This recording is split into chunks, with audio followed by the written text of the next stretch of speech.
Okay. Hello po guys, so nandito na naman po yung ating YouTube channel ko. So ngayon po guys ay aalis na naman po ako ngayon. So ayan po. So ngayon po ay pupunta po ako sa bahay nila Tito Harvey. So ayan po.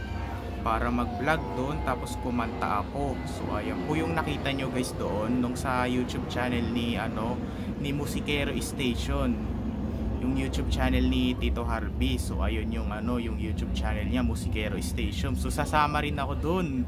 So abangan mo yung video ni Tito Harvey doon, yung sa Musikero Station. Ako yun, si Dave Vlogs 891, kumakanta ako. O, abangan mo yun. Tsaka abangan mo rin yung video ko pag nadun na ako sa bahay nila Tito Harvey.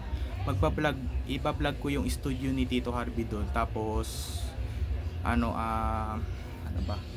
Tsaka kakanta na rin ako. So bibidyoan ko lang pero shorts lang. So ayan po. So si daddy po yung magsusundo sa akin. So ayan po, magmumotor lang kami. Kasi yung sa isa ko pang video nung pumunta kami sa Parañaque.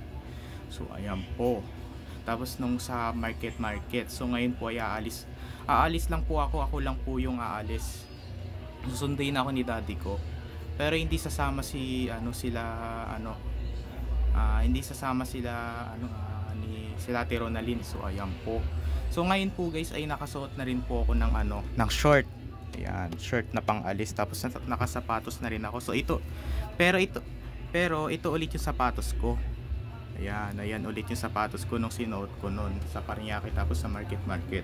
Pero ito na lang din yung damit ko, nakaganito na lang daw ako, sabi ni daddy ko. Nakapambahay na lang. So abangan mo yung video na yun guys pag nadun na ako sa bahay nila Tito Harvey. Bibidyoan ko yung studio ni Tito Harvey. Ayan, kakain na ako, so mamaya na lang. Bye!